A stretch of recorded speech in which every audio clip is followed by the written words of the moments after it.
Bom dia, boa tarde, boa noite, boa madrugada.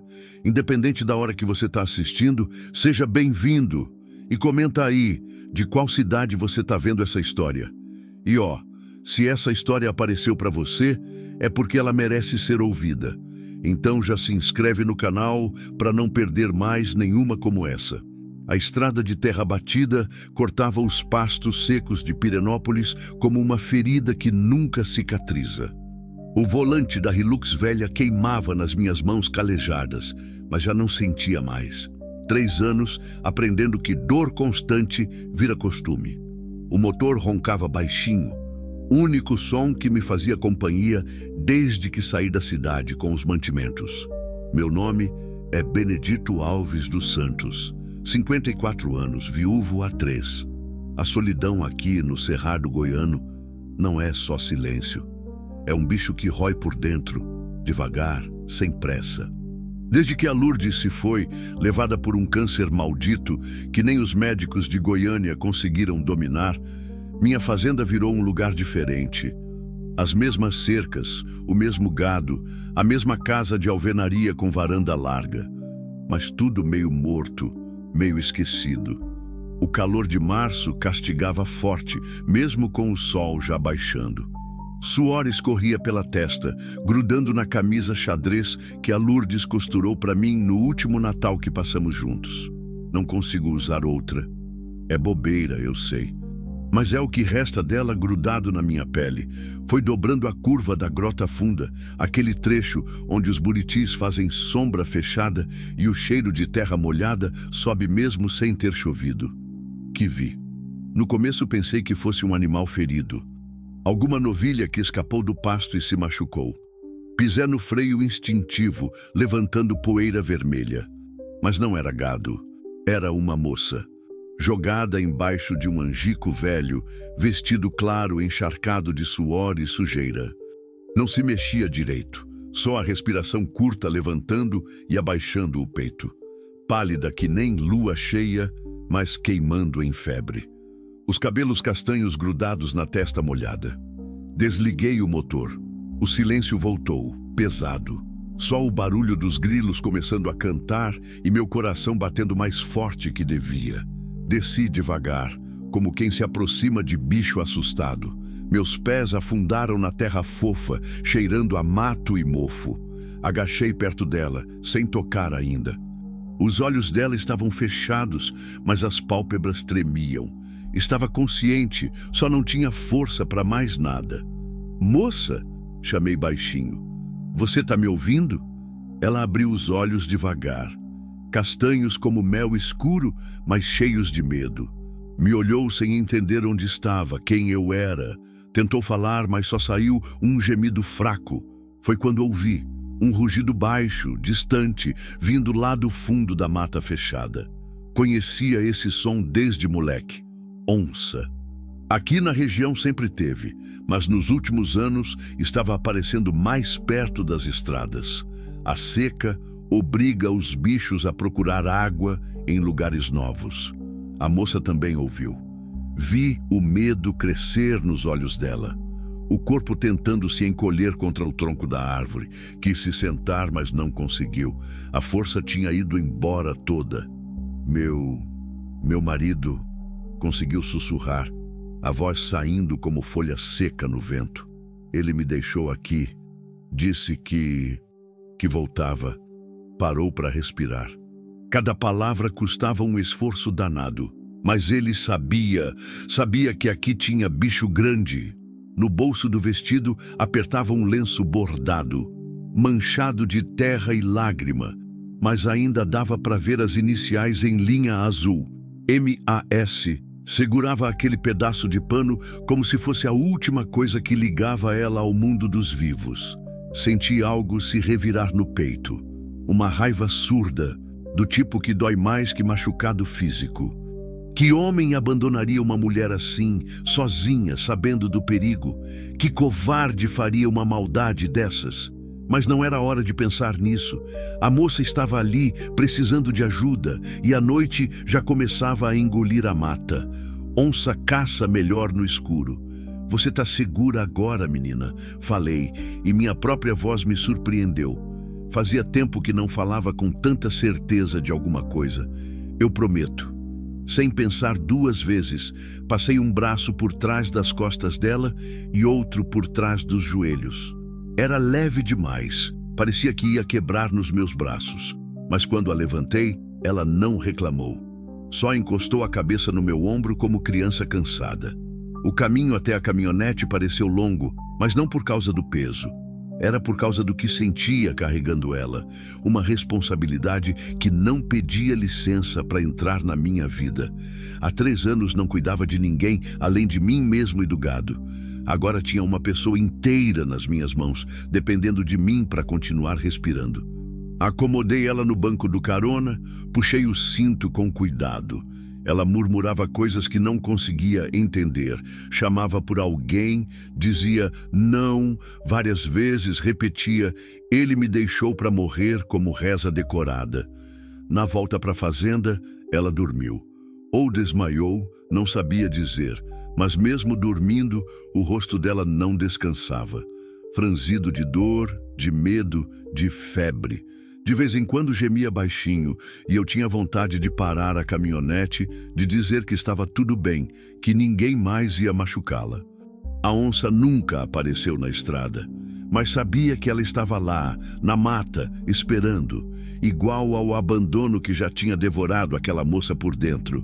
E foi a coragem que nem sabia que ainda tinha em mim que impediu que ela virasse presa, de bicho ou de desespero. Quando cheguei na fazenda, as luzes da casa pareciam diferentes, mais vivas, como se soubessem que não voltaria sozinho dessa vez. A casa estava do mesmo jeito que deixei de manhã, silenciosa, arrumada, fria. Mas agora carregava uma moça desacordada nos braços, e cada cômodo parecia me julgar. A sala com as fotos da Lourdes na estante, o sofá onde ela bordava nas tardes de domingo, a cozinha onde só eu comia há 3 anos, tudo perguntando: "O que você está fazendo, Benedito?" Levei ela para o quarto de hóspedes, aquele que a Lourdes sempre mantinha pronto para visita que nunca vinha. Colchão firme, lençóis cheirando a alfazema, uma janela que dava para o pomar de manga. Deitei ela com cuidado, tirei as sandálias sujas de barro. Os pés pequenos, machucados, contavam uma história de caminhada longa. A febre queimava nela como brasa. Molhei uma toalha na bacia e passei na testa, no pescoço, nos pulsos. Ela se mexia inquieta, murmurava palavras soltas. "Mãe, não." Ele prometeu. E aquele lenço sempre apertado na mão direita, como se fosse escapar. Pensei em chamar o Dr. Maurício, lá da cidade, mas eram quase 8 da noite e ele não saía para a fazenda depois do escuro. Ia ter que esperar até o dia clarear. Então, lembrei da dona Conceição. Conceição Ferreira morava a 2 quilômetros daqui, numa casa pequena de adobe e telha francesa, viúva igual a mim, mas 15 anos mais velha e com uma sabedoria que médico nenhum aprende na faculdade. Parteira aposentada, benzedeira, conhecia remédio de mato para qualquer mal. Se alguém podia ajudar, era ela. Liguei no telefone fixo dela, tocou 6 vezes antes de atender. "Alô? Dona Conceição, aqui é o Benedito. A senhora pode vir aqui na fazenda? É urgente." "Que houve, meu filho? Você tá bem?" "Eu tô, mas achei uma moça na estrada. Tá muito mal, com febre alta. Parece que foi abandonada." Silêncio do outro lado. Dona Conceição pensando, pesando as palavras. "Já vou." Bota água para ferver e separa uns pano limpo. E Benedito parou. Às vezes Deus põe gente na nossa vida quando a gente menos espera. Nem sempre é coincidência. 10 minutos depois, ouvi o motor da motoca dela subindo a ladeira. Dona Conceição chegou com uma sacola de pano cheia de vidrinhos, ervas secas, ungüentos caseiros, baixinha, cabelo branco preso num coque, mas os olhos espertos como de menina. "Onde ela tá?" Mostrei o quarto. Dona Conceição se aproximou da cama, pôs a mão na testa da moça, depois no pulso, depois no pescoço. Levantou as pálpebras para ver os olhos, cheirou a respiração. Desidratação severa, insolação, estresse profundo, diagnosticou. Mas o pior não é isso. Essa menina tá com o coração partido, Benedito. E coração partido mata mais que febre. Fez um chá com erva cidreira, camomila e umas folhas que não reconheci. Conseguiu fazer a moça beber algumas goles, mesmo desacordada. Depois preparou uma compressa com arnica e água fria. Agora é esperar. A febre vai quebrar nas próximas horas. Mas ela vai precisar de cuidado, carinho, paciência. Me olhou sério. Você está preparado para isso? Não sabia responder. Fazia 3 anos que só cuidava de mim mesmo e mal. Levantava, trabalhava, comia, dormia. Não conversava com ninguém além do necessário. Não tinha paciência para nada que não fosse gado ou plantação. Não sei, Dona Conceição, mas não posso deixar ela assim. Então já é um começo. Ela ficou até meia-noite, ensinando como dar o chá de hora em hora, como trocar as compressas, como perceber se a febre subia ou descia. Quando foi embora, me deixou sozinho com uma responsabilidade que não pedia para ter. Sentei numa cadeira do lado da cama e fiquei olhando. A moça parecia mais nova que imaginei no começo, uns 25, talvez menos. Rosto fino, sobrancelhas bem desenhadas, mãos delicadas de quem não trabalhava na terra. Não era da região, isso era certo. Sotaque diferente quando falou comigo na estrada. De 2 em 2 horas, acordava para dar o chá e trocar a compressa. Ela acordava um pouco, bebia alguns goles, me olhava confusa. Voltava a dormir. Não falava nada, só segurava minha mão quando eu ajudava ela a se sentar. Foi na madrugada, lá pelas 4 horas, que a febre quebrou de vez. Acordei com ela se mexendo na cama, tentando se sentar. Suor frio, mas não mais aquele calor de brasa. Os olhos mais claros, mais presentes. Onde eu tô? Perguntou, a voz ainda fraca, mas sem aquele desespero de antes. Na minha fazenda. Você tá segura? Ofereci um copo d'água. Como você tá se sentindo? Ela bebeu devagar, olhando ao redor do quarto. Viu as paredes simples, a cômoda de madeira, a janela aberta deixando entrar o cheiro de mato e o som dos grilos. Obrigada, sussurrou. Você me salvou. Só fiz o que qualquer pessoa faria. Ela balançou a cabeça triste. Não, nem todo mundo faria. Eu sei disso agora. Ficamos em silêncio. Eu não sabia o que perguntar, como começar. Ela segurava o lenço bordado, passando os dedos pelas iniciais. Esse lenço é da sua mãe? Ela olhou para baixo, os olhos se enchendo d'água. Era Maria Antônia Silva. Morreu quando eu tinha 15 anos. Limpou uma lágrima. É a única coisa que sobrou dela. E quase perdi também. Como você se chama? Clarice. Clarice Silva Santos. Clarice, repeti, testando o nome na minha língua. Fazia tempo que não falava nome de mulher em voz alta. Eu sou Benedito, Benedito Alves dos Santos. Ela sorriu fraco. Santos igual a mim. Pois é, talvez seja sinal. Amanhã estava nascendo lá fora, pintando o céu de rosa e laranja.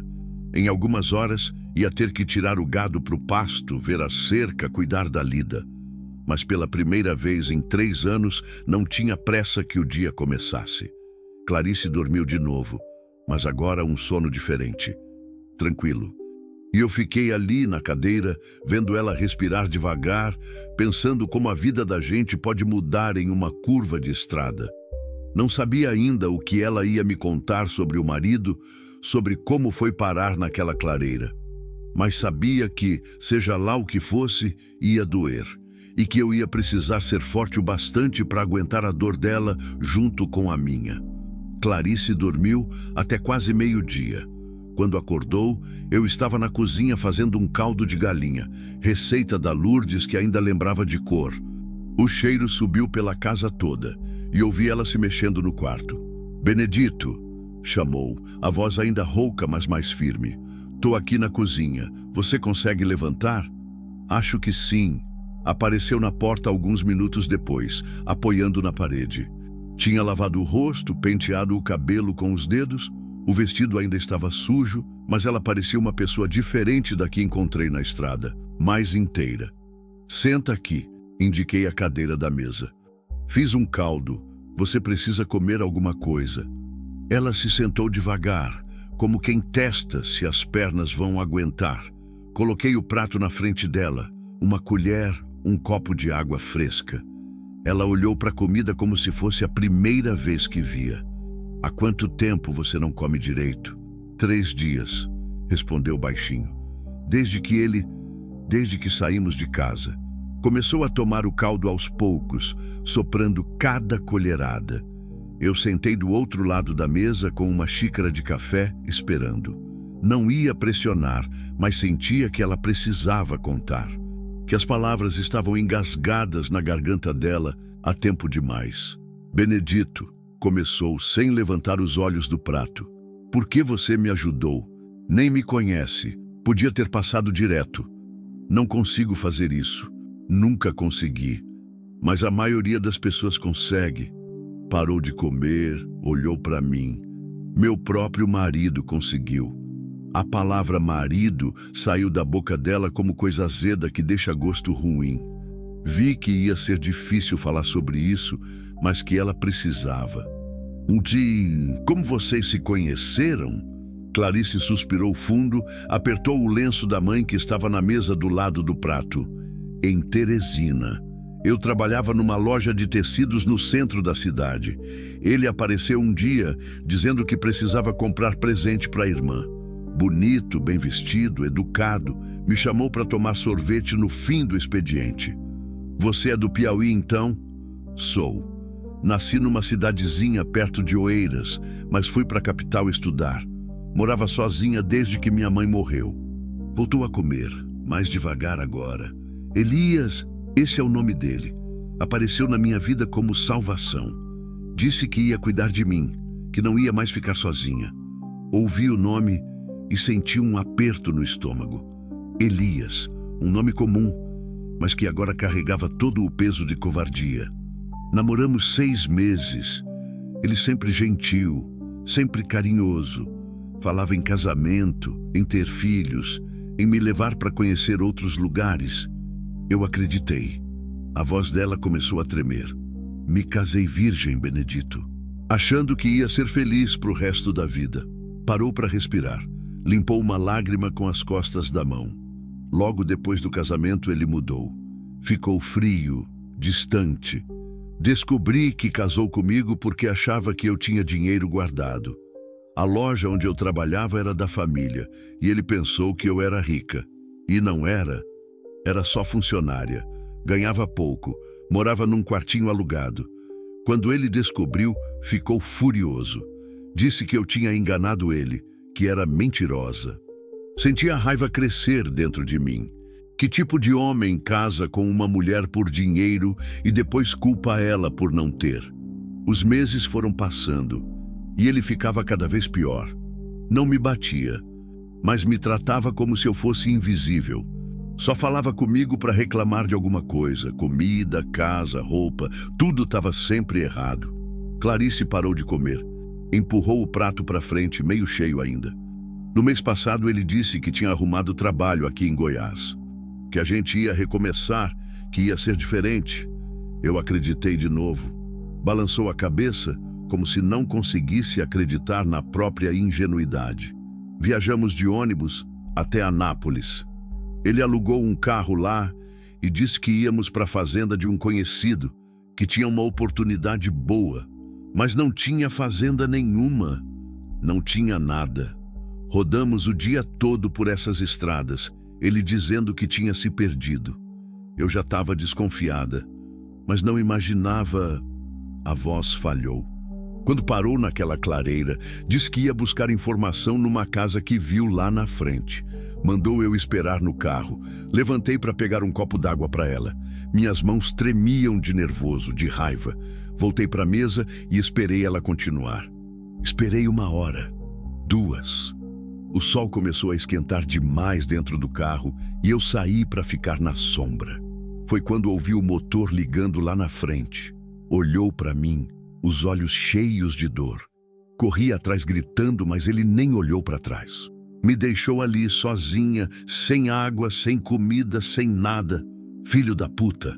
Saiu da minha boca antes que pudesse pensar. Antes de ir embora, ele ainda gritou: "Se vira sozinha, já que é tão esperta." Clarice começou a chorar baixinho. Fiquei ali parada, sem entender, achando que ele ia voltar, que era só para me assustar. Mas não voltou, Benedito. E quando escureceu, ouvi os bichos na mata. Foi quando entendi que ele queria mesmo que eu morresse. Levantei da cadeira e fui até a janela.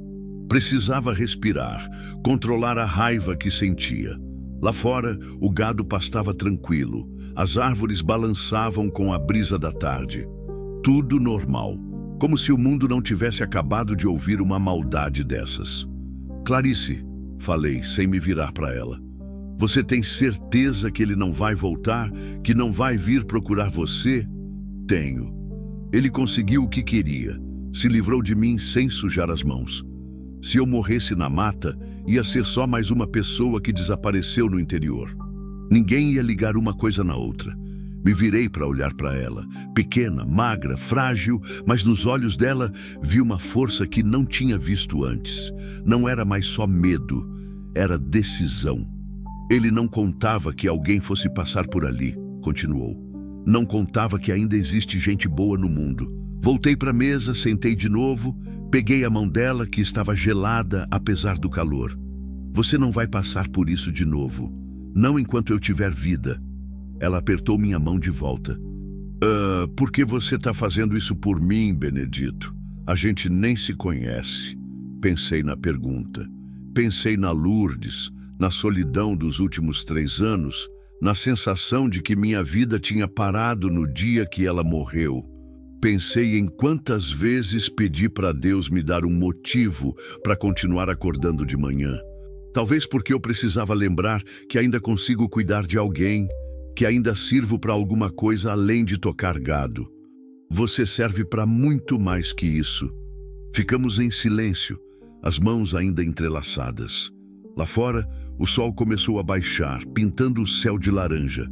Em algumas horas seria noite de novo, mas desta vez não ia ser uma noite sozinha. "Clarice, você tem algum lugar para ir?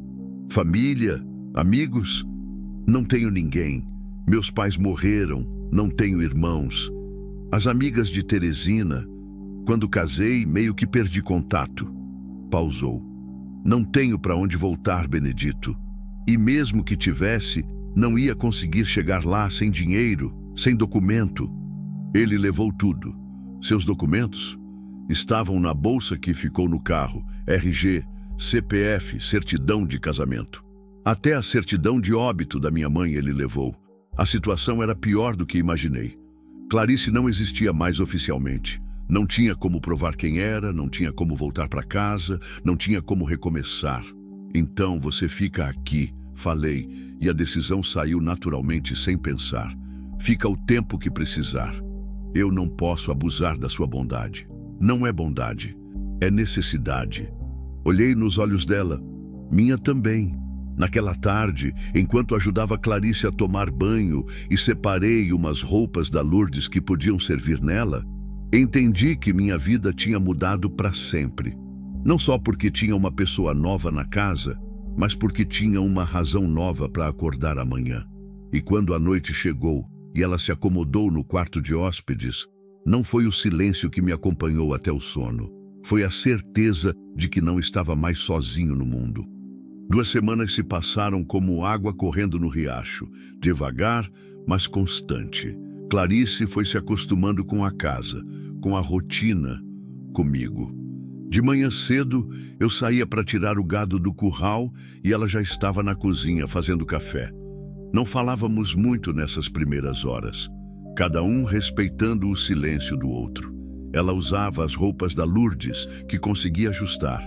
Um vestido floreado aqui, uma blusa lisa ali. No começo me doía ver, mas depois virou consolo. como se a Lourdes tivesse deixado as roupas ali, sabendo que um dia alguém ia precisar. Clarice tinha jeito para casa. Cozinhava bem, mantinha tudo limpo, sem parecer que estava tentando impressionar. Só fazia o que precisava ser feito. E aos poucos, a fazenda foi ganhando vida de novo. Flores na mesa da cozinha, panos de prato estendidos no varal, cheiro de bolo no forno. Mas ela ainda era uma pessoa assombrada. À noite, acordava gritando. Sonhava que estava perdida na mata, que Elias voltava para buscá-la, que eu ia embora e deixava ela sozinha. Eu ouvia do meu quarto e ficava ali, em pé na porta, sem saber se devia entrar ou deixar ela chorar sozinha. Você pode entrar, disse uma noite, depois de um pesadelo mais forte. Não precisa ficar aí parado. Entrei devagar. Ela estava sentada na cama, cabelo solto nos ombros, abraçando o travesseiro. Foi ruim dessa vez? Sempre é. Limpou o rosto com a barra do camisão. Sonhei que você me levava de volta para a estrada, que falava que não aguentava mais me aturar. Sentei na beirada da cama, mantendo distância respeitosa. Isso nunca vai acontecer, Clarice. Você pode ficar aqui o tempo que quiser. E se eu quiser ficar para sempre? A pergunta me pegou desprevenido. Não porque não tivesse pensado nisso, mas porque ela perguntou com uma coragem que não esperava. Aí você fica. Ela sorriu pela primeira vez desde que chegou. Um sorriso pequeno, mas verdadeiro. Obrigada, Benedito, por tudo.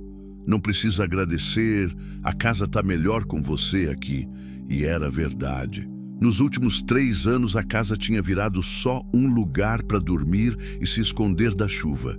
Agora era lar de novo. Mas as coisas mudaram na manhã de quinta-feira.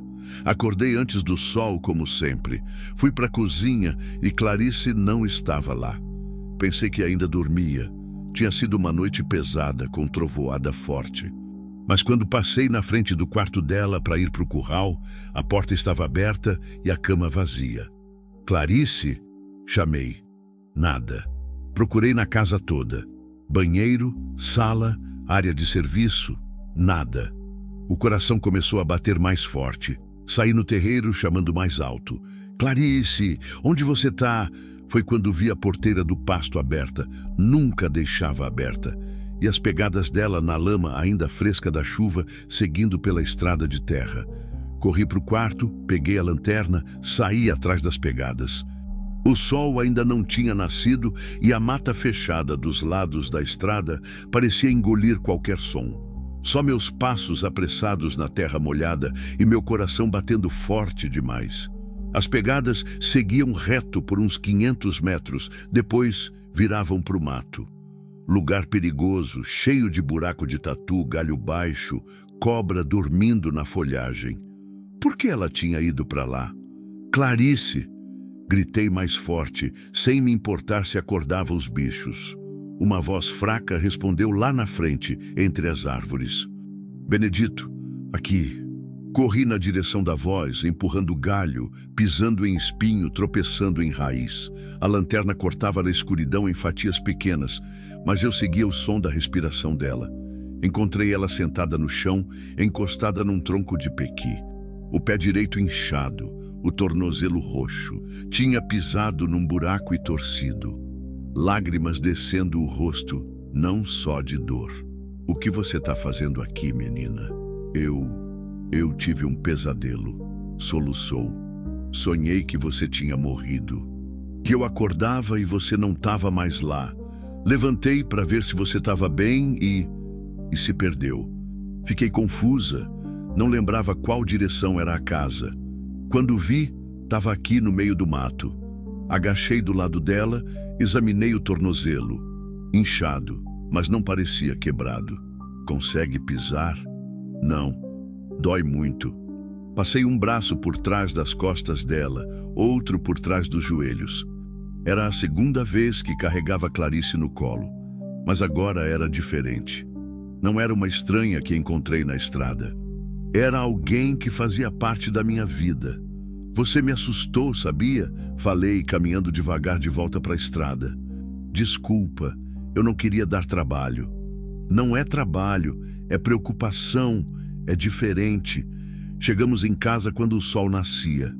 Acomodei ela no sofá da sala, trouxe uma bacia com água morna e sal grosso. Remédio que aprendi com a Lourdes para torção. Põe o pé aqui dentro. Vai doer no começo, mas depois melhora. Ela obedeceu, fazendo careta. Ficamos ali em silêncio, eu segurando a bacia, ela mexendo o pé devagar na água morna. Benedito, fala. Por que você cuida de mim? De verdade. Pensei antes de responder. Era uma pergunta que eu mesmo me fazia às vezes, principalmente quando acordava de madrugada e ouvia ela chorando no pesadelo. Quando a Lourdes morreu, eu achei que tinha morrido junto. Ficou só o corpo funcionando, mas o resto... Parei, procurando as palavras certas. Você me fez lembrar que ainda estou vivo, que ainda consigo sentir alguma coisa além de saudade. E o que você sente? Responsabilidade, carinho, medo de te perder também. Ela tirou o pé da bacia, se inclinou para frente e beijou minha testa. Um beijo simples, como de filha para pai, de amiga para amigo, mas que me aqueceu mais que qualquer abraço. Você não vai me perder, Benedito. Prometo que não vou mais sair correndo de madrugada. E eu prometo que não vou morrer tão cedo. Ainda tenho muita coisa para fazer. Não é como o quê? Olhei para ela, o tornozelo inchado, mas o rosto mais relaxado que já tinha visto. Como cuidar de você, ensinar você a conhecer a fazenda direito, para não se perder mais. E talvez aprender a ser feliz de novo. Você acha que é possível ser feliz depois de perder tudo? Com você aqui, acho que sim. Naquela manhã, enquanto preparava o almoço e Clarice descansava no sofá com o pé para cima, entendi que meu medo não era só de perdê-la. Era de me acostumar com a felicidade de novo e depois ter que abrir mão. Mas também entendi que viver com medo era o mesmo que morrer devagar. E eu já tinha morrido devagar tempo demais. Quando Dona Conceição apareceu no fim da tarde para ver como Clarice estava, as notícias corriam rápido na roça. Encontrou nós dois na varanda. Eu consertando uma cerca pequena, ela descascando milho para o jantar, conversando sobre coisas simples, plantas, bichos, tempo. Parece que vocês se acertaram, comentou Dona Conceição, esperta como sempre. Ainda estamos nos acertando, respondi. Melhor assim. Pressa só serve para quem está atrasado. E ela tinha razão. Não estava atrasado para nada. Pela primeira vez em 3 anos, tinha tempo de sobra. Tempo para cuidar, para conversar, para descobrir que 2 pessoas machucadas podiam se curar juntas. Devagar, sem pressa nenhuma. O mês de abril trouxe chuvas finas e constantes. Clarice já caminhava normal, o tornozelo curado, mas algo tinha mudado nela depois daquela manhã perdida no mato. Ficou mais próxima, mais à vontade. Sentava comigo na varanda depois do jantar, perguntava sobre as plantas, sobre os bichos, sobre a história da fazenda. Foi numa dessas tardes de conversa que ela me fez a pergunta que eu vinha evitando. Como era ela? A Lourdes? Estava mexendo um doce de leite no fogão a lenha, de costas para mim. Pergunta feita assim, casual, mas que pesou na cozinha como pedra jogada na água. Por que quer saber? Porque uso as roupas dela, durmo na casa que ela arrumou, como na mesa onde ela sentava. Se virou para me olhar. Às vezes sinto que ela está aqui, me observando. Quero saber se ela aprovaria. Sentei na cadeira da mesa, aquela que sempre foi minha. A da Lourdes ficava vazia há 3 anos, mas às vezes olhava para ela esperando ver o sorriso que não vinha mais. Lourdes era diferente de você. Comecei devagar, procurando as palavras, mais falante, mais alegre. Ria alto, cantava enquanto trabalhava. A casa vivia cheia de música. E eu sou muito quieta. Não é defeito, só jeito diferente. Peguei uma xícara de café que ela tinha servido. Ela era maior que você, mais forte. Trabalhava no pasto igual homem quando precisava. Mas também sabia ser delicada. Bordava umas toalhas que pareciam renda. Vocês foram felizes? Fomos. 22 anos casados e só brigamos de verdade 2 vezes. Uma porque ela queria plantar girassol no lugar do milho. Outra porque eu trouxe um cachorro para casa sem avisar. Clarice sorriu. E quem ganhou as brigas? Ela, sempre ela. Sorri também, lembrando. O girassol deu mais bonito que o milho e o cachorro virou o melhor amigo dela. Como ela morreu? A pergunta veio baixinho, mas cortou fundo. Não gostava de falar sobre os últimos meses da Lourdes. Os médicos, os remédios, a esperança indo embora aos poucos. Câncer. Começou no útero, depois espalhou. Ela lutou 1 ano e meio, mas... Parei, a voz falhando. No final, só queria morrer em casa. Passei 3 meses cuidando dela, vendo ela minguar. Quando se foi, parecia que pesava menos que uma criança. Clarice largou a colher do doce, veio até mim. Pôs a mão no meu ombro, carinho que não pedia licença. Ela sofreu muito. No começo, sim, mas no final, não. Estava em paz. Me pediu para ser feliz de novo, para não virar um velho resmungão falando sozinho com as plantas. E você virou? Virei. Até você chegar. Ficamos em silêncio. Ela voltou para o fogão, eu terminei o café. O doce de leite borbulhava baixinho, enchendo a cozinha com cheiro de infância. Benedito? Fala. Você acha que ela ia me aceitar aqui? Pensei na pergunta. Lourdes tinha o coração grande, sempre ajudava quem precisava, mas também era ciumenta do jeito dela, especialmente da casa. Não gostava de mudança, de gente mexendo nas coisas dela. No começo, ia te observar de longe, ia reparar que você dobra a roupa diferente, que tempera o feijão com menos sal. Pausei. Mas quando visse que você cuida da casa com carinho, que não está aqui só para se aproveitar, acho que ia te ensinar a fazer o bolo de fubá que eu gosto. Você pode me ensinar? Posso tentar. Mas nunca ficou igual ao dela. Naquela tarde, Clarice fez sua primeira receita da Lourdes. Seguiu cada passo que lembrei, cada medida, cada segredo. O bolo cresceu torto, queimou embaixo, ficou meio cru no meio. Mas quando provei, tinha gosto de casa, de cuidado, de alguém tentando me fazer feliz. Tá ruim? Perguntou preocupada. Tá diferente, mas tá bom. Da próxima vez fica melhor. Vai sim. Foi 2 dias depois que o Zé Antônio apareceu. Eu estava no curral separando uma bezerra doente quando ouvi o carro subindo a ladeira. Motor desconhecido, mais novo que os da região. Deixei a bezerra no tronco e fui ver quem era. Um Corolla prata parou no terreiro. Homem de uns 40 anos desceu, bem vestido, sapato social, camisa passada. Não era da região. Isso eu sabia só de olhar. Benedito Alves dos Santos? Sou eu. Em que posso ajudar? Zé Antônio Ramos, investigador particular. Mostrou uma carteira com foto. Estou procurando uma pessoa, Clarice Silva Santos. Tenho informação que ela pode estar por aqui. Senti o chão fugir dos pés. O coração disparou, mas tentei não mostrar. Nunca ouvi esse nome. Tem certeza? Tirou uma foto do bolso. Mulher jovem, cabelo castanho, uns 25 anos. Desapareceu há 1 mês em Anápolis. Era uma foto antiga de Clarice, mais nova, sorrindo, ao lado de um homem que só podia ser o Elias. Reconheci o vestido, o mesmo que estava sujo quando a encontrei. Não conheço, não. Zé Antônio me estudou com o olhar de quem não acreditava. Olha, seu Benedito, vou ser franco. O marido dela está preocupado. Eles brigaram, ela saiu de casa alterada, disse coisas sobre se matar. Ele só quer saber se ela está bem. Mentira. Cada palavra que saía da boca dele era mentira, e eu sabia. Elias não estava preocupado. Estava cobrindo as próprias costas. Mesmo que eu conhecesse, que garantia eu tenho que vocês querem o bem dela?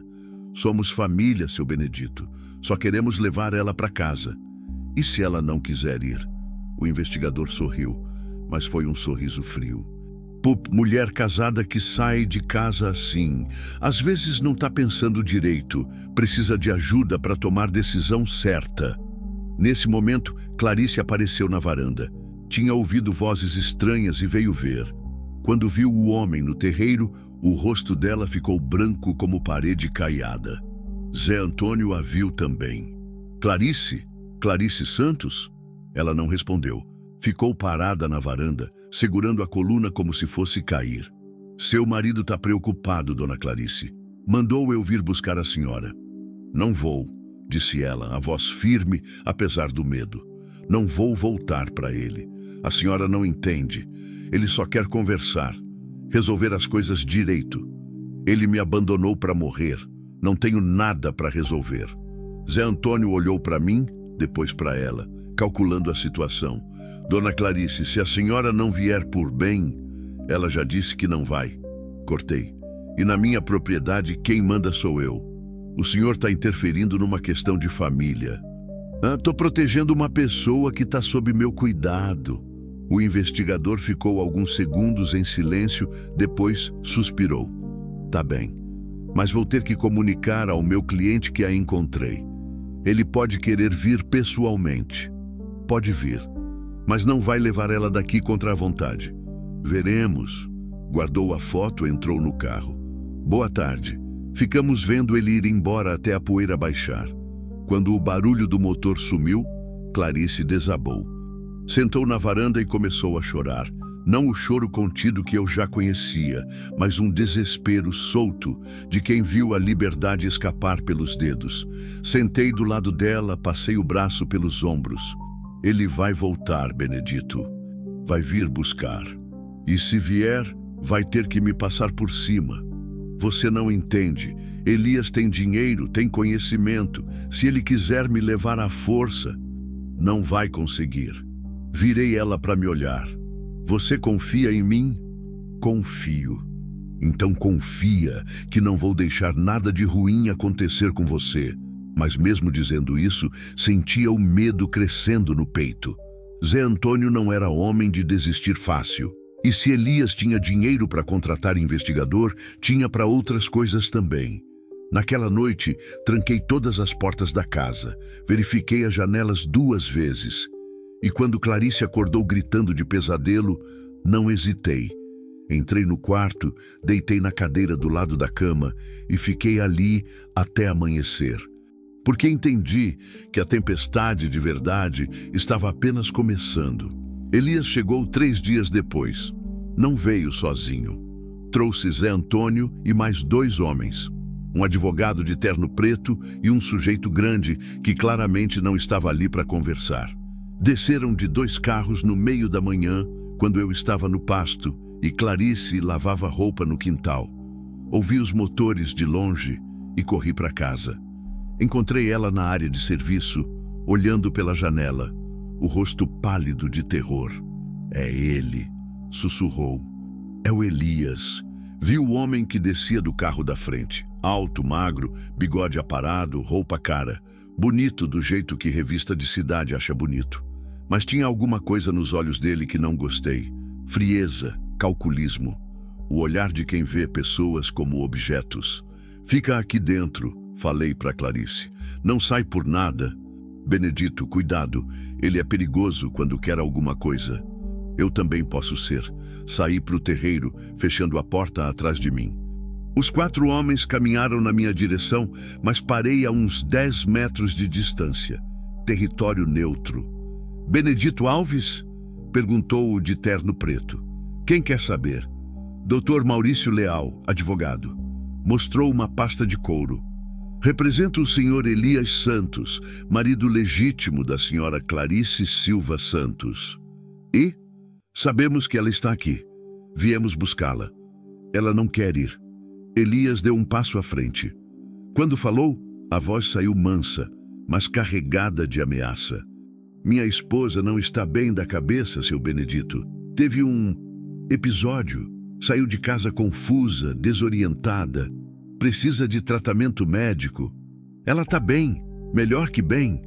Isso quem decide sou eu. Sou o marido dela. Marido que abandona a mulher na mata não é marido, é covarde. O rosto de Elias se fechou. O homem grande deu um passo na minha direção, mas Elias o segurou com um gesto. Você não entende a situação, velho. Clarice é minha responsabilidade legal. Se não entregar ela por bem, vai fazer o quê? Me bater? Olhei para os quatro. Na minha propriedade? Vai enfrentar as consequências legais, disse o advogado. Cárcere privado, sequestro, apropriação indébita. Posso fazer sua vida virar um inferno. Foi quando a porta da casa se abriu. Clarice saiu devagar, mas decidida. Usava um vestido azul da Lourdes, o cabelo preso num coque, descalça.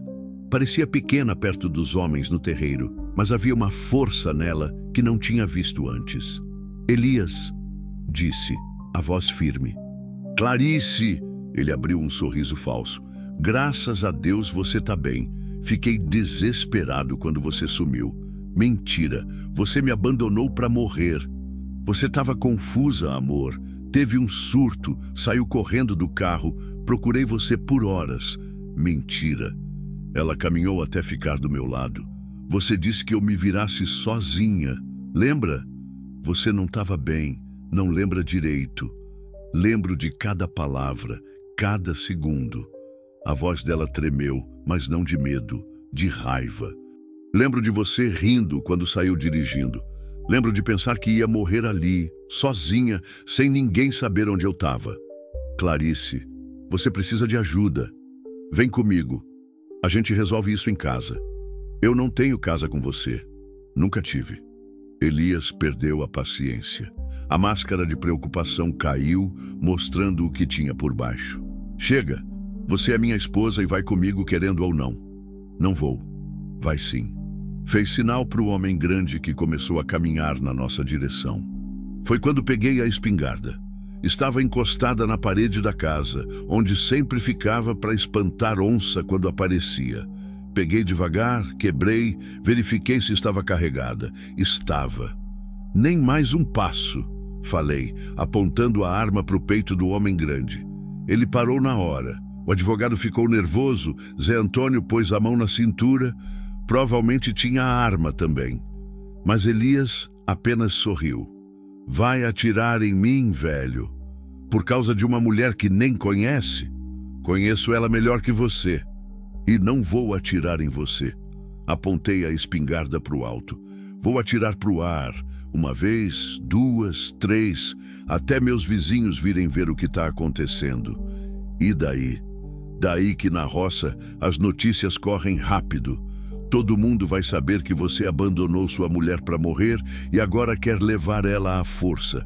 Baixei a arma, mas mantive o dedo no gatilho.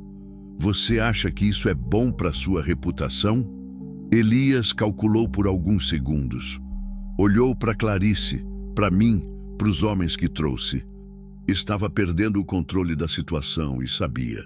Tá bem, disse finalmente, mas isso não acaba aqui. Clarice, você vai se arrepender. E você também, velho. Já me arrependi de muita coisa na vida, respondi. Mas ajudar ela não vai ser uma delas. Eles voltaram para os carros sem mais palavra. Elias entrou por último, olhando para Clarice com um ódio que gelou o sangue. Quando os motores sumiram na estrada, deixando só poeira vermelha para trás, sentei na varanda, porque as pernas não aguentavam mais me segurar. Clarice sentou do meu lado. Acabou? Perguntou. Não sei. Talvez.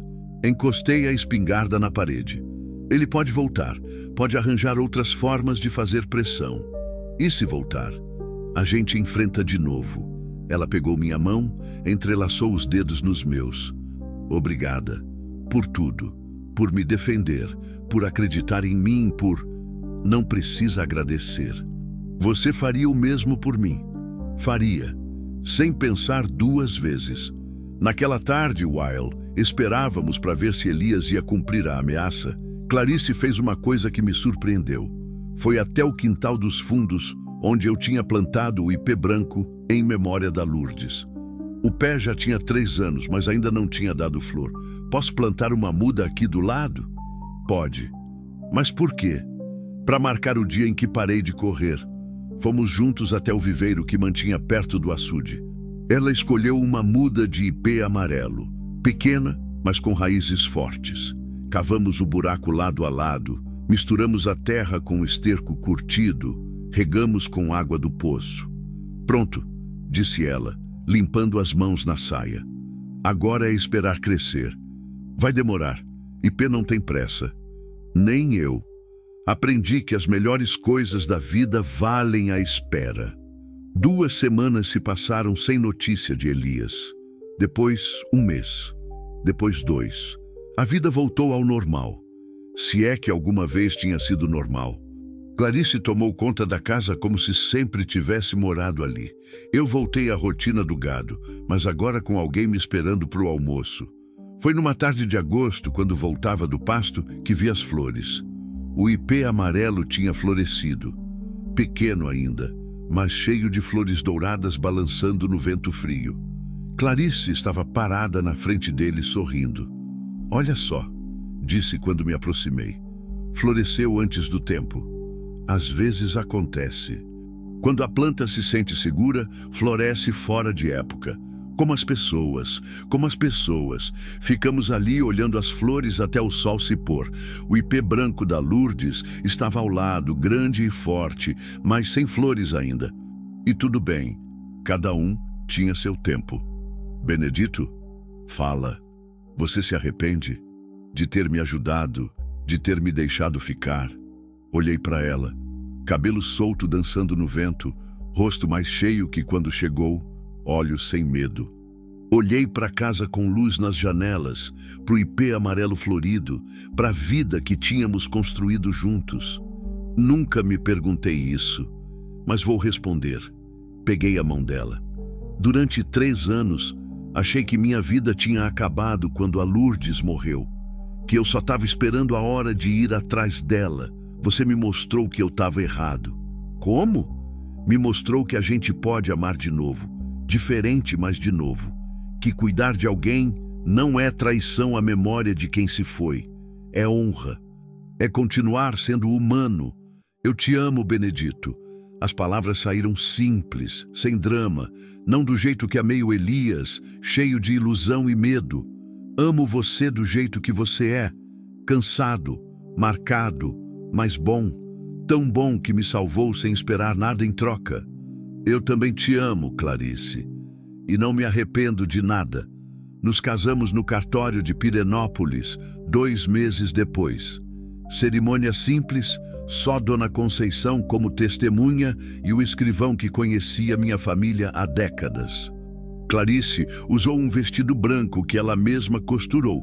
Eu usei o terno que a Lourdes sempre disse que me deixava bonito. Quando assinamos os papéis, ela não era mais Clarice Silva Santos. Era Clarice Silva Alves. Livre para sempre do nome que carregava como corrente. Elias nunca mais apareceu. Soubemos depois, por acaso, que tinha se mudado para São Paulo e casado com uma moça da capital, possivelmente outra que ele achava que tinha dinheiro. Hoje, 5 anos depois, os 2 ipês cresceram juntos no quintal. O branco da Lourdes, alto e forte.